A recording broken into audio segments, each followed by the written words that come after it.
C'est particulièrement émouvant parce que, effectivement, je suis né à Québec à 50 ans d'intervalle, 2 fois plutôt qu'une. Et la deuxième fois, c'était ici même, sur cette scène. À l'époque, c'était les soirées de poésie du TAP animées par André Marceau. Et il y avait son fameux, quand on faisait le micro-livre, il y avait son fameux rouge de la honte, si on dépassait notre temps de micro. Et je m'étais présenté ce soir-là en disant, je vais probablement finir dans le rouge de la honte, mais c'est pas grave parce que je suis venu pour tuer la honte. Et tout le monde avait applaudi, puis ça m'avait comme souhaité la bienvenue en ce moment. J'ai compris tout de suite que j'avais pris la bonne décision. Et j'ai jamais regretté, j'ai regardé en arrière après. Donc, ben voilà, je suis revenu sur les lieux de ma naissance 11 ans plus tard. Et je suis très, très ému d'être là. Je vais essayer de ne pas trop bavarder. Je vais vous lire 2 textes qui sont très contrastés. Parce que cette année, en plus, j'ai eu 60 ans. Ça m'a fait un choc assez épouvantable. Je suis rendu une aînée. Je ne m'attendais pas à ça. Et puis, ben, ça arrive. On ne veut pas, on vieillit d'un an par année. Et puis donc, j'ai écrit une longue suite poétique qui s'intitule « Les univers inconcevables ». Et je vais vous en lire quelques extraits.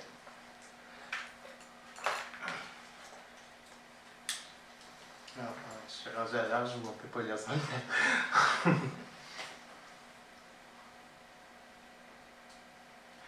Les atomes du jour se posent sur mes paupières, comme une fuite qui s'éteint. Crépuscule où flambent au nadir et milliards de matins.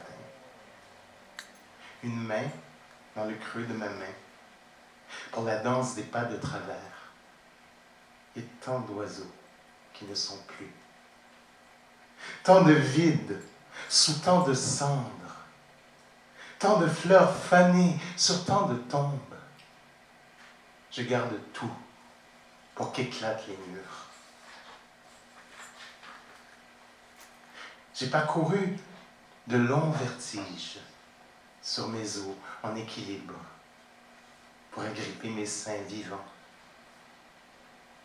J'ai perdu le toucher quand j'ai gagné ma chair. J'ai perdu l'avenir en fuyant mon passé. Je perds tout. Je me sème dans l'espoir de fleurir. J'ai subi des pannes de courant plus lentes que la douleur. Des nuits qui s'étiraient jusqu'à la nuit. J'ai crevé tant de fois les os.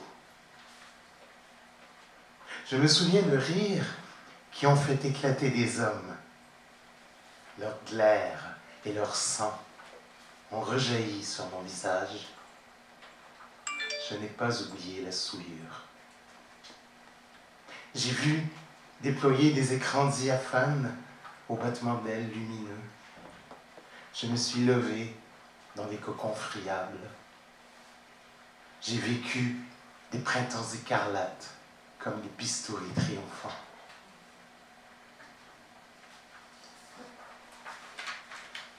Je suis la tache opiniâtre d'une moisissure, une herbe arrachée qui reprend racine, oracle gravé dans les terres à la pointe d'un nuage.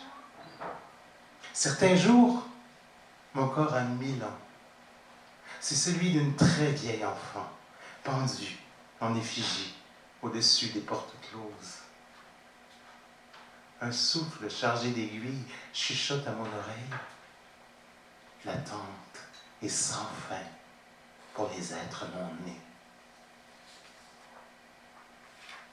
Rien n'a pu m'effacer du tableau. Ni le grattoir, ni l'alcool, ni l'acide.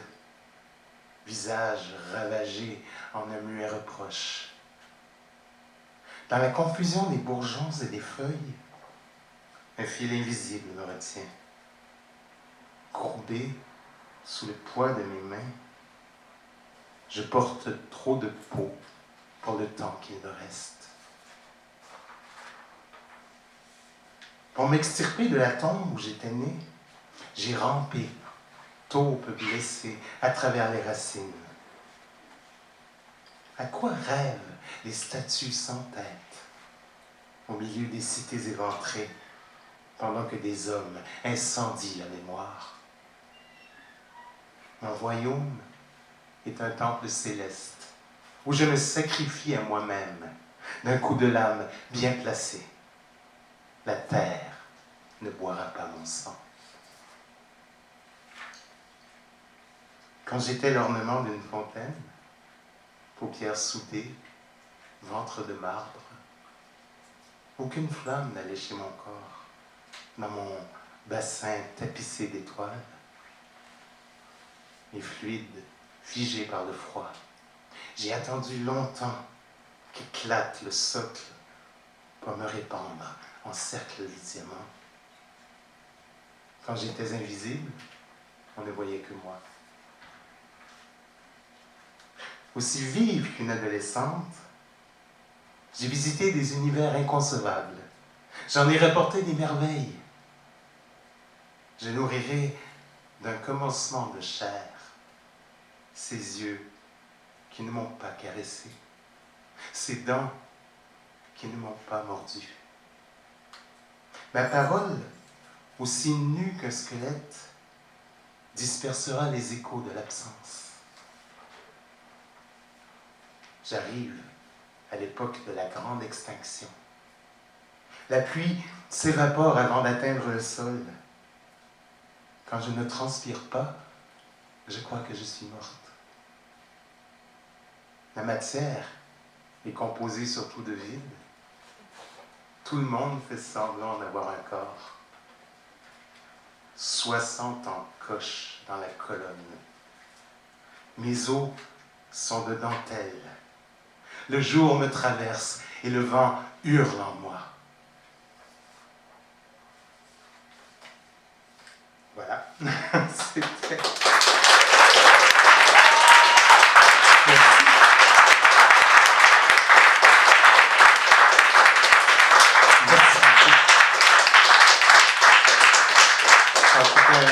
Pour extrait, la suite est beaucoup plus longue. J'espère le publier cette année ou l'an prochain.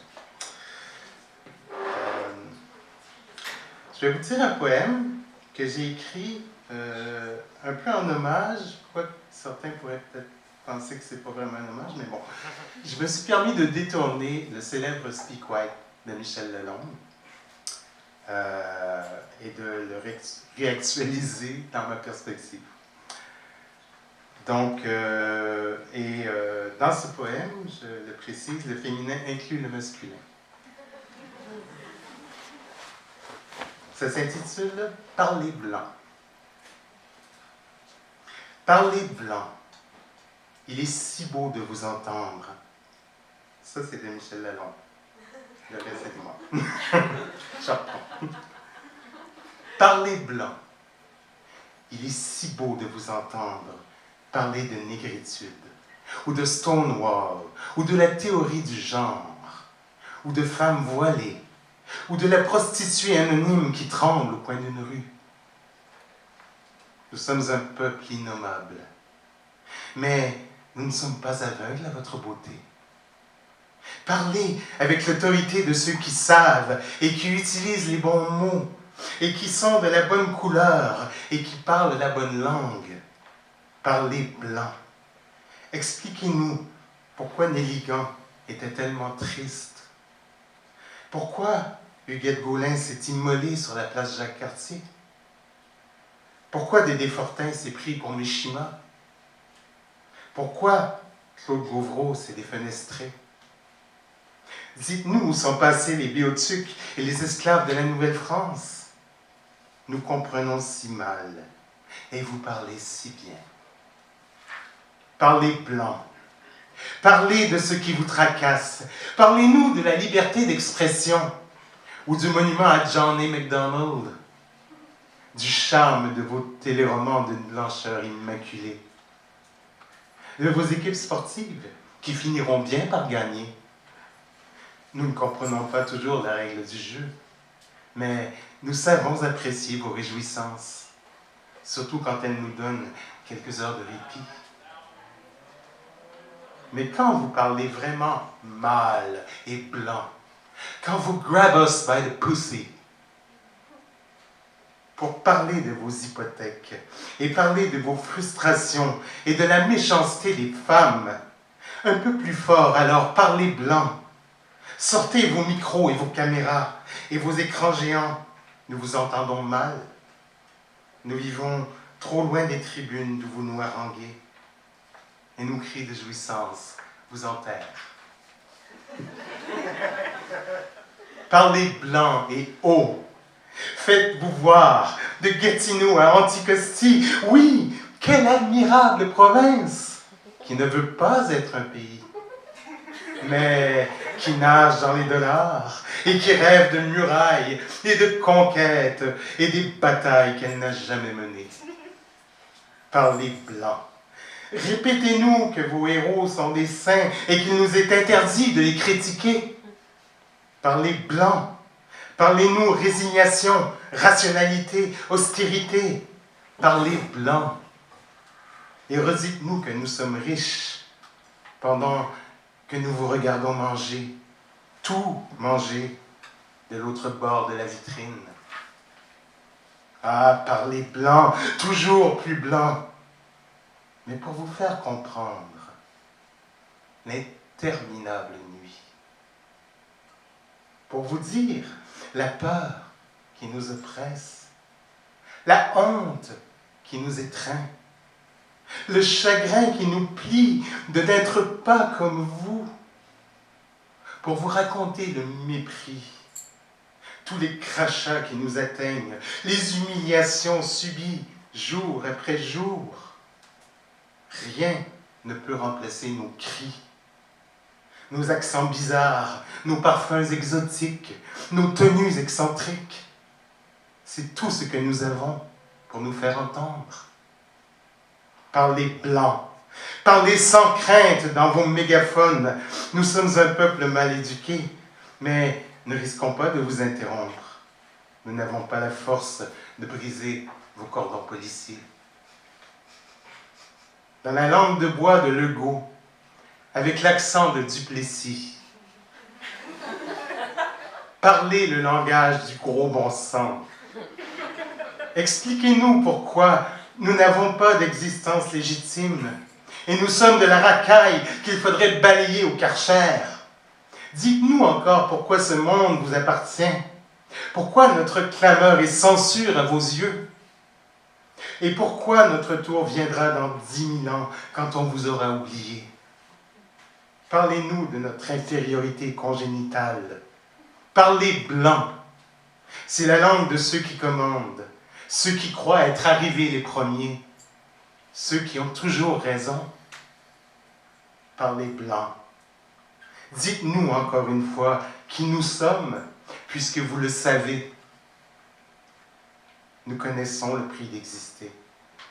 Chaque instant de nos vies nous rappelle que nous ne sommes pas vous et combien vous nous haïssez. Parlez blanc, comme aux bisexuels et aux transgenres, comme aux asiatiques, aux autochtones et aux noirs, comme aux enfants et aux femmes que vous avez violés, comme aux neuroatypiques et aux désespérés, comme aux queers, aux immigrantes, aux musulmanes, aux grosses, aux femmes tatouées. Parlez blanc comme à des demeurés, comme à des pauvres, blanc comme à des fourmis qu'on écrase. Et redites-nous que nous n'avons pas la parole. Nous savons au moins qui nous sommes. Nous savons que votre maison brûle.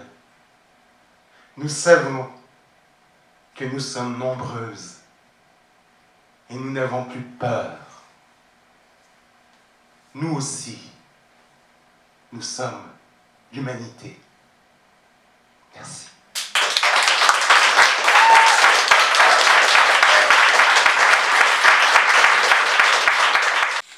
Désamorcer la fin des temps.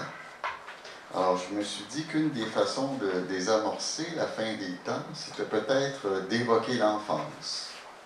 Parce que l'enfance, c'est pas juste un retour nostalgique vers le passé, vers quelque chose, le paradis perdu, là, on veut retrouver, mais l'enfance, c'est aussi ce qu'il y a devant nous.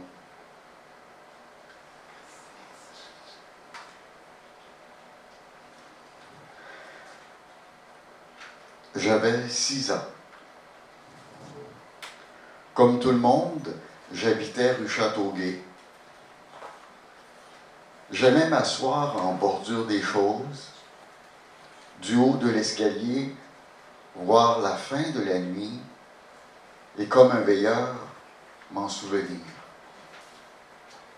Au parc du Rocher, les arbres dormaient au-dessus des toits, mais bientôt l'aube de la basse ville allait réveiller certaines fleurs paresseuses. La nuit deviendrait un objet perdu, une ancienne photographie. J'aimais la calligraphie de la lumière. Je voulais savoir d'où venait le soleil. J'avais 6 ans. Dans chacun de mes gestes se devinait le miroir des autres. Mon visage, je le découvrais. J'apprenais le passé de mon nom. Je ne m'étais jamais égaré en dehors du cœur. En moi, le vent froissait l'âme d'un moineau. Dans le quartier Saint-Sauveur, le ciel était un pantalon oublié sur la corde. Mais j'ignorais que la vie se briserait si vite, qu'un soleil blessé saignerait longtemps dans ma voix. J'étais seul en haut de l'escalier, j'avais 6 ans, j'espérais que le jour allait tout remettre debout. J'avais hérité d'une pauvre flamme. Je la protégeais au creux des mains. J'apprenais à écrire. J'apprenais à écrire les arbres dormeurs du parc du Rocher, la rue Châteauguay de tout le monde, la nuit en haut de l'escalier, le ciel, le pantalon, l'âge, l'âme d'un moineau, le soleil blessé, la pauvre flamme. Je n'ai rien oublié. J'avais 6 ans.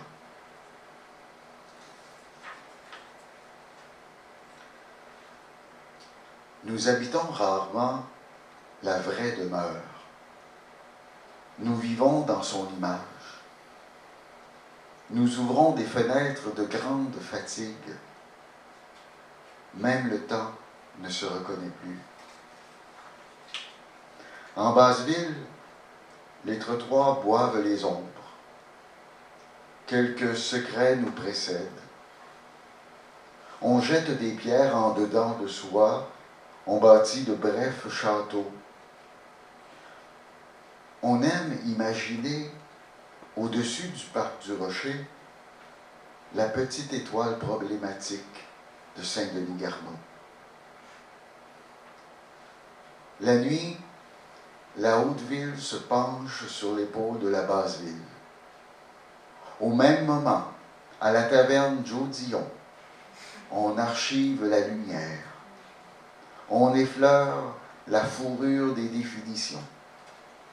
La rue Saint-Vallier devient alors une longue phrase amoureuse.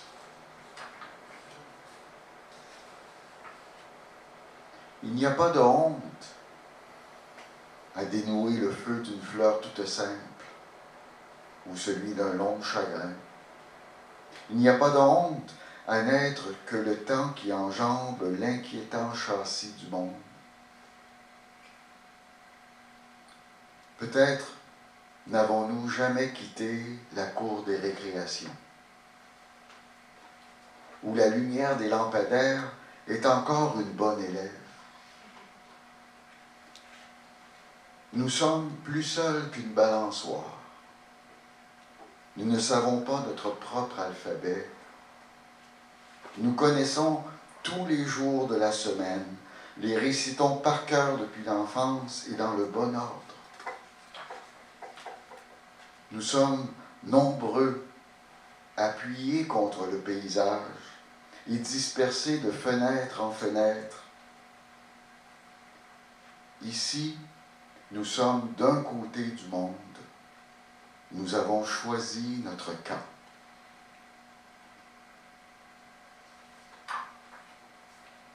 Maintenant, des petits poèmes, 3 petits poèmes sur un souvenir d'une nuit des Perséides.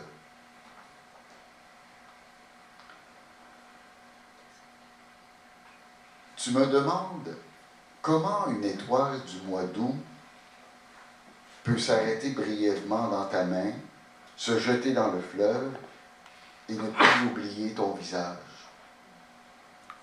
Ce soir, chaque mot nous résume. Nous apprenons à voix basse, comme plus près de la terre, que s'accomplit tantôt l'immensité, tantôt la perte. Je n'ai jamais autant vu le vent entourer les arbres. J'appelle nuit tombante cette façon de labourer l'espace. Tu dis enchantement, femme de l'exacte pulsation de vivre. Nous effleurons la peau des planètes. Le temps est une autre étoile qui vient de se noyer. Tout glisse lentement. C'est l'été. Près du feu, on commence à tutoyer le ciel et nos souvenirs.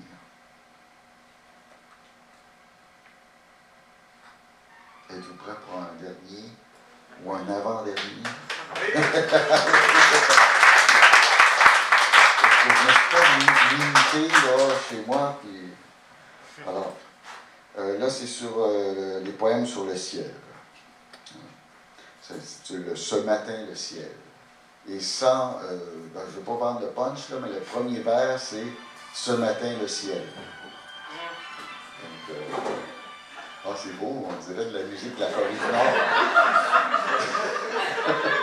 J'ai senti tout un élan patriotique en moi.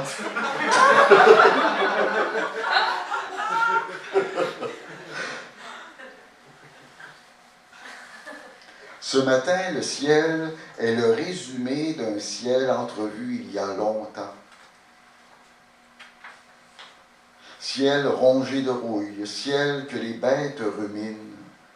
Je ne sais pas répondre à mes souvenirs. Ciel de l'enfance, je tombe plus souvent maintenant. Ciel où se terre, ciel qui ferme les yeux, ciel de paresse, ciel dans 1000 flaques d'eau. Ciel, maison de l'air. Ciel de colloque, ciel assis autour de la table. Ciel de marguerite aussi. Je n'ai plus mon âge. La solitude est une auberge où personne ne s'arrête. Ciel, j'aime t'attendre en fermant les yeux. Les poutres sont usées, mais tiennent tout ensemble. Ciel d'arbres que j'entends craquer, ciel que l'on retrouve à la fin d'un film, ciel plus lent et qui refait la division parfaite du monde, ciel que j'abandonne et que je terminerai demain, chiffon de nuages, ciel toujours de retour que j'interroge. Sommes-nous seulement le seuil de quelques lieux habités? Je ne demande au ciel qu'un peu de présence, un regard peut-être. Ciel à venir, ne t'arrête pas. Ciel que l'on ramasse à la fin de la journée comme un jouet dans le bac à sable. Ciel là-bas emmêlé à travers les branches et qui se repose. Ciel qu'un enfant veut saisir, ni fenêtre, ni miroir, mais peau très mince d'un autre monde. Et je vais terminer avec des poèmes du Petit Bestiaire. Je pense que c'est le livre que j'ai eu le plus de plaisir à écrire dans ma vie. C'est d'une simplicité désarmante. J'ai parlé des petits animaux du quartier Saint-Sauveur. C'était ça mon objectif. Et le premier poème que je vais lire, c'est Le Chien. Es-tu là?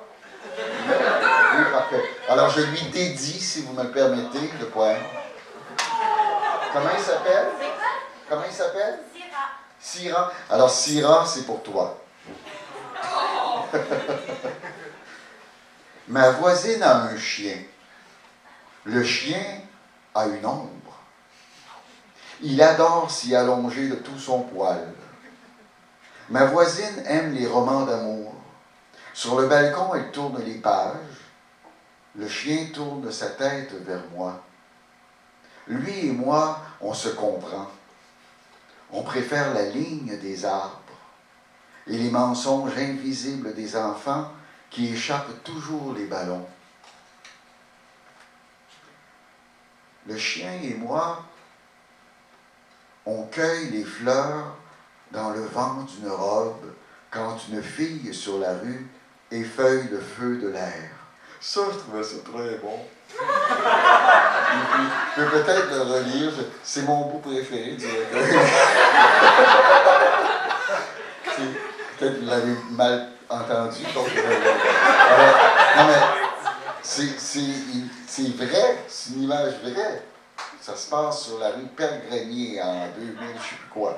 Alors, le chien et moi, on cueille les fleurs dans les vents d'une robe quand une fille sur la rue effeuille le feu de l'air. C'est quand même pas pire, là. Ma voisine ne voit pas les fleurs. Elle brasse pour l'éternité les mots amoureux d'un livre qui s'ennuie. Le chien et moi, on feuillette le soleil qui paraissent sur les murs de briques. C'est une histoire vraie, là.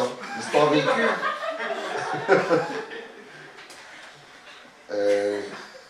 Maintenant, la girafe. Là, vous allez me dire, il n'y a pas de girafe dans le quartier Saint-Sauveur. Mais, à mon époque, quand on a presque 60 ans, on peut dire à notre époque, à mon époque, les professeurs ne faisaient pas d'ulcère d'estomac parce que la sortie de fin d'année, c'était d'aller au zoo d'Orsainville. Alors maintenant, les jeunes vont à New York, à Paris, puis je sais pas où. Nous autres, c'était au zoo. C'était notre sortie. Et donc, mon animal préféré, c'était la girafe. La girafe. De quel ciel est-elle la gardienne? Que cherchait-elle à voir la toute première girafe pour se percher ainsi au niveau des grandes mémoires? À l'origine, sur quoi a-t-elle grimpé pour résoudre le mystère de la terre et de sa rondeur? Si le ciel s'est soulevé et s'est éloigné de nous, n'est-ce pas de sa faute? Elle a sans doute forgé le vertige des plus hautes branches, où les arbres désormais se terminent. Je me souviens d'elle, la belle mâcheuse de nuages. Au zoo, je me cassais le cou, me disant que de là-haut, elle seule pouvait apercevoir ma petite solitude.